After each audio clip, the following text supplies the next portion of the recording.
हिंदी की पाठशाला में आप सभी का स्वागत है। क्रम चल रहा है वाक्य पढ़ाने का और वाक्य में मिश्र वाक्य उपभेद मैं पढ़ा रही हूँ, जिसमें मैंने संज्ञा उपवाक्य और विशेषण उपवाक्य पढ़ा दिया है और आज बारी है क्रिया विशेषण उपवाक्य की। आपके विद्यालय में या आपके कंपटीशन में शायद वो टॉपिक ना भी हो, तो भी आपको जानकारी के लिए वो सीखना चाहिए। कंपटीशन के हिसाब से भी प्रतियोगिता परीक्षाएं, जो प्रतियोगी परीक्षाएं जो होती हैं उनमें भी, और क्लास 10th के लिए भी बहुत आवश्यक है। तो आप उसको देखिए, देखेंगे तो लाइक बढ़ेगा, तो मुझे पता चल जाता है कि हाँ कुछ लोगों ने, इतने लोगों ने देखा। लेकिन अगर नहीं देखेंगे तो उससे क्या होता है कि मैं तो आगे पढ़ाती जाऊंगी, मुझे जो 10 12 25 50 बच्चे जो देखेंगे उनको फ़ायदा मिलेगा, लेकिन ज़्यादा से ज़्यादा बच्चे देखेंगे तो उनको ज़्यादा फ़ायदा मिलेगा। तो प्लीज़ उसे देखिए, लाइक करिए, शेयर करिए, सब्सक्राइब करिए। ये मेरा अनुरोध समझिए, जो भी समझिए, प्यार समझिए। आप लोगों का प्यार है जो मेरे मन में आता है। तो इस नाते से मैं आपसे रोज़ाना हर वीडियो में ये रिक्वेस्ट करती हूँ कि लाइक करिए, शेयर करिए। तो मैं आ जाती हूँ टॉपिक पर। टॉपिक है क्रिया विशेषण पदबंध, क्रिया विशेषण उपवाक्य। मिश्र वाक्य के जो 3 भेद होते हैं, उन भेदों में जो पहला भेद है वो संज्ञा उपवाक्य है, जिसमें आश्रित उपवाक्य जो है वो संज्ञा के लिए कार्य करता है। और मिश्र विशेषण उपवाक्य में आश्रित उपवाक्य जो है वो विशेषण का कार्य करता है। क्रिया विशेषण उपवाक्य में जो मुख्य वाक्य होता है उसमें क्रिया चलती है, और जो आश्रित उपवाक्य होता है उसमें क्रिया की विशेषता चलती है।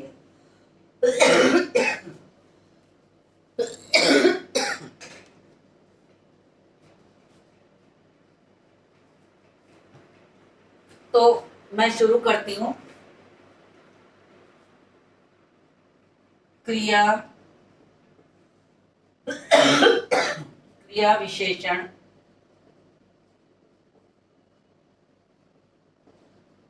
उपवाक्य के मुख्य उपवाक्य में क्रिया रहती है, यानी कार्य के करने होने का पता चलता है। और आश्रित उपवाक्य में क्रिया की विशेषता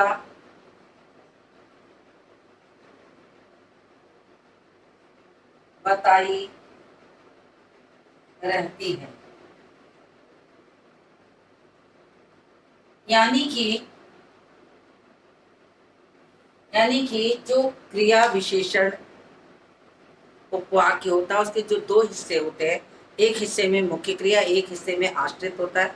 तो मुख्य वाले में तो मुख्य क्रिया चलती रहती है और उसी क्रिया की विशेषता आश्रित वाले में दिखाई गई रहती है। तो इससे इसकी पहचान होती है कि ये क्रिया विशेषण उपवाक्य है। प्रायः ये वाक्य पेयर में होते, जोड़े में, जैसे तैसे, ऐसे वैसे, यदि तो, जिन्हें उन्हें, इस तरह के जो जोड़े होते हैं उनमें होते हैं। प्रायः ये वाक्य जोड़े में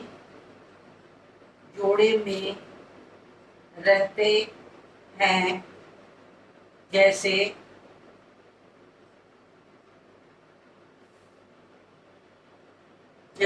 वैसे, यदि तो,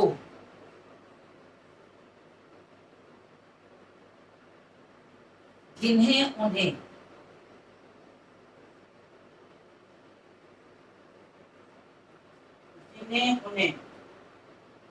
जहां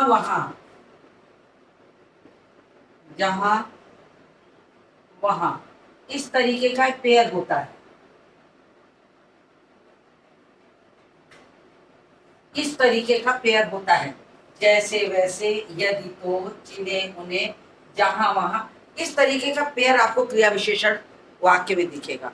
तो आपको अपने आप समझ में आ जाएगा, यानी कि एक में क्रिया चल रही है और आश्रित उपवाक्य जो है वो जो है उसमें विशेषता बताई गई है, तो क्रिया विशेषण होगा। जैसे अब मैं लिख रही हूं उदाहरण, जैसे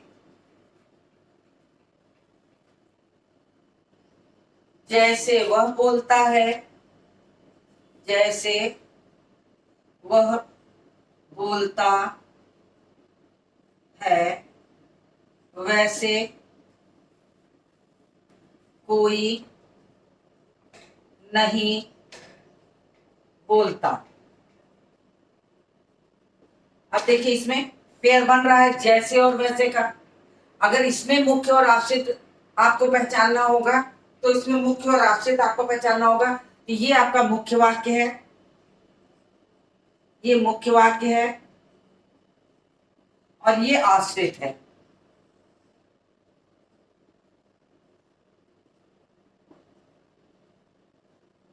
ये आश्रित है, क्योंकि इसमें मुख्य और आश्रित पहचानना थोड़ा कठिन लगता है, लेकिन आप उसको पहचान लेंगे जिसमें मुख्य क्रिया चल रही, इसमें बोलने की मुख्य क्रिया चल रही है और उसकी बात बताई जा रही है, वैसे जैसे वह बोलता है, तो उसकी विशेषता बताई जा रही है।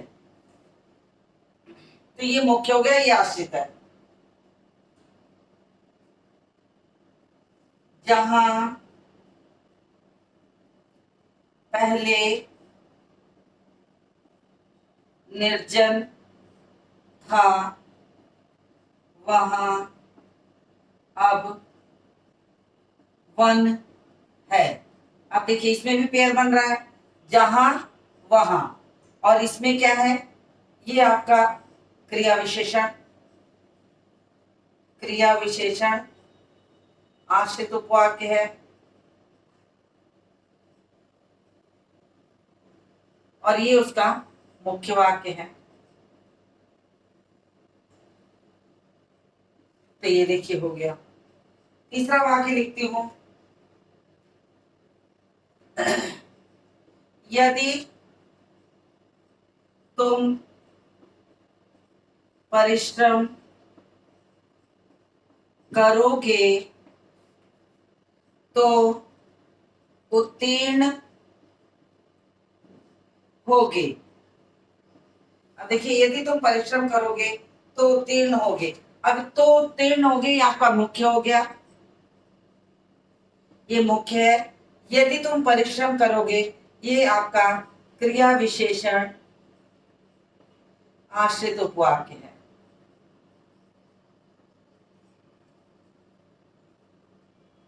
ठीक है, ये सब क्लियर हो रहा होगा आपको।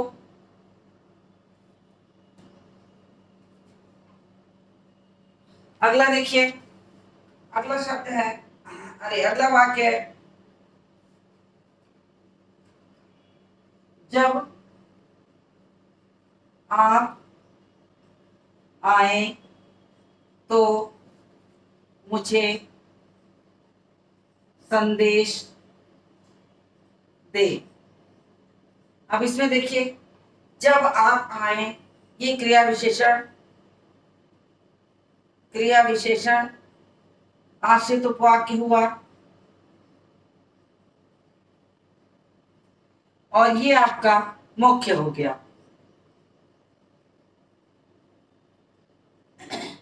तो इस तरीके से आपको मैंने 4 उदाहरण दिए हैं और क्रिया विशेषण उपवाक्य समझाया।